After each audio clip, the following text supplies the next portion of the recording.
Charging Charlie Swartz. Oh, drive it hard, then drive it low, into and through, turns 1 and 2. Then let it loose and let it go, as fast as the devil can do. Then slide it steep and slide it deep, into and through, turns 3 and 4. Then steer it straight and win the race. Who in God's name can ask for more? Yes, slide it steep and slide it deep, into and through, turns 3 and 4. Then steer it straight and win the race. Who in God's name can ask for more?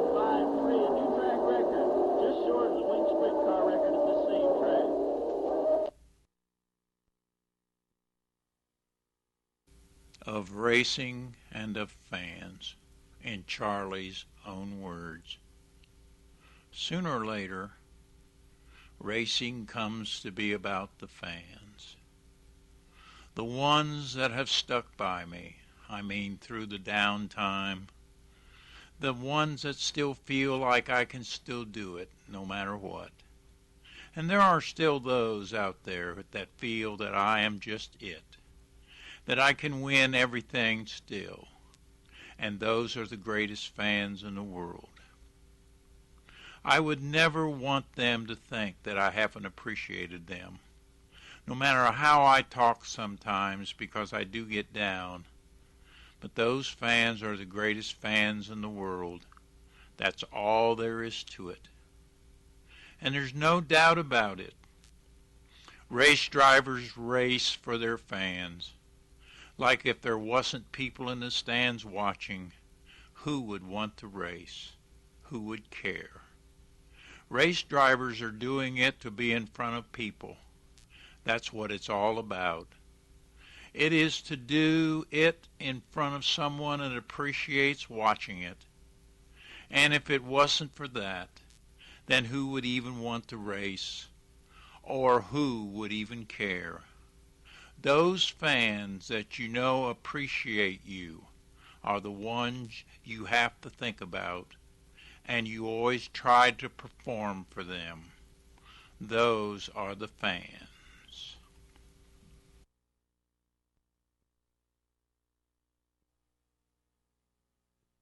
The story of the wedge, in Charlie's own words.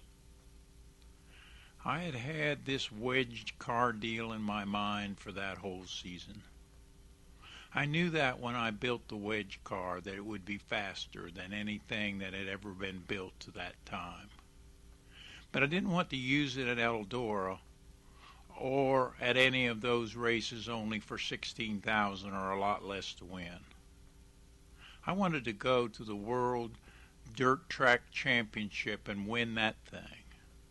So I never said anything to anybody about this the whole year, about this body that I wanted to build. And I didn't want to build it 2 weeks ahead of time, because I knew that if I did, someone would see or hear about it, and someone else would have the same thing. So I waited until Wednesday morning, and I called over there to Callahan's at Bullet Chassis. And I just asked him if he would like to win this Dirt Track World Championship. He said, yeah. I said, well, if we build this body, this is a guaranteed win. Then I started explaining it to him, and he hemmed and hawed around and said, we don't need to do that. And I said, do you want to win that race for sure, guaranteed to win? Well, yes. Yeah, he said, and I said, then we need to build this body. I'm telling you, it won't even be a contest if we do this. And then he said, I don't know, but bring it over. This was Wednesday. I got it there on Wednesday night. So we put this body on this thing, and we got back home on Thursday night with it, because I remember we had to get the lettering man to come and letter it on Friday. We had to keep it in the garage, locked up, so nobody could see it. Then we took off Friday night, real late with it, like 2 o'clock in the morning. Headed for Pennsboro with it. When we got to Pennsboro, we tarped it and everything. Had some big tarps over it so nobody could see it. They could tell there was some kind of creation under there, but they didn't know what. We even kept a guy, made him sleep underneath the back of it, because it was an open trailer so that nobody could come and take the tarp off and look at it or anything. Then we unveiled it on Saturday morning. It was too late for anyone to do anything about it. Like I said, we knew, or I knew, it was going to win. I don't think anyone else did. I think everyone else had their doubts. But there wasn't a doubt in my mind. And the car won just real easy. I mean, it wasn't any problem at all. So that's the reason I did it like that. I felt like that we needed to win that thing. And if that's what it took, then that's what I was going to do.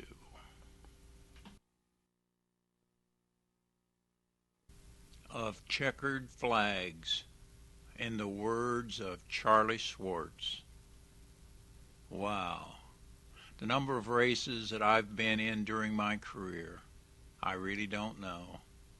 I guess we could average the number of races each year to at least to get a number. I used to run 50, 60, 70, 80, close to 90 races a year. So I would figure that you could average them out, because I've fallen off the last couple of years and have run 30 or 40. Lately it's not even been that many. But I would say would probably average around 45 nights a year, which is a lot. But it's not a lot when you stop and think about 45 nights a year for 34 years. So if you want to figure it that way, it would be about 45 times 34, which totals, let me figure, 1,530 races. But are we talking about just feature races, or are heat races, or both of them added together? As you know, I've also raced for 9 years in Australia. If you're adding heats, features, and my racing in Australia, you can probably figure about 90 races a year times 34, or about 3,000 races. I would say that's a ballpark figure, would be about 2,500 to 3,000 races. I have won about 500 features.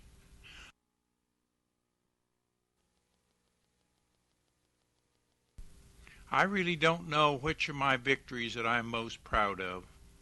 Naturally, the World 100 and the Dirt Track World Championship have to be a couple of the best ones without a doubt. But probably one of my most satisfying victories that I've ever had in my life was a little race at Skyline Speedway back in 1977. This is a race where I felt I had beat the first big-time name driver that I ran against. In 1977, I was basically unknown in the sprint car world. But I beat Bobby Allen. I passed him and I beat him. Well, it wasn't really a small race. It was a special event. If it wasn't a special event, Bobby Allen would not have even been there. It's a special event for me because I beat my first big-name driver. I haven't counted any of my wins in Australia in around the 500 wins here in the United States. What we raced in Australia was match races. In other words, they're not called feature races. We race team racing in Australia. It's like 2 Australians against 2 Americans, and then 4 Australians against 4 Americans. It's a 4-man team on each side.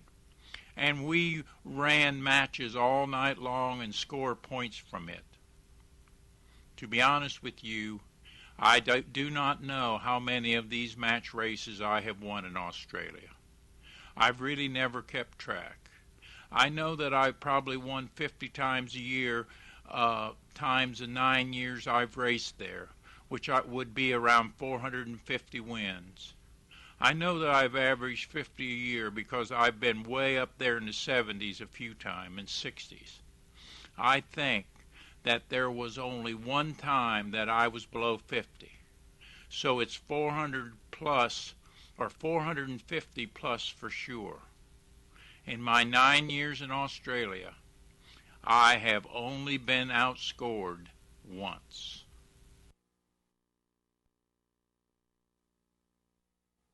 About the words of Charlie Swartz. The words of Charlie Swartz in this video are from a 1997 book entitled The Racing Life and Cars of Charlie Swartz. In the book, Charlie tells in his own words about his life in racing from 1964 up to 1997. The book is 52 pages in length and features 55 pictures of Charlie, his cars, and some of his family members. The book is still available from George Gordon Publishing for $20, $15 for the book, and $5 for shipping, packaging, and taxes. If you want a book, send a $20 check or money order to George Gordon Publishing, Post Office Box 706, Martin, Kentucky 41649.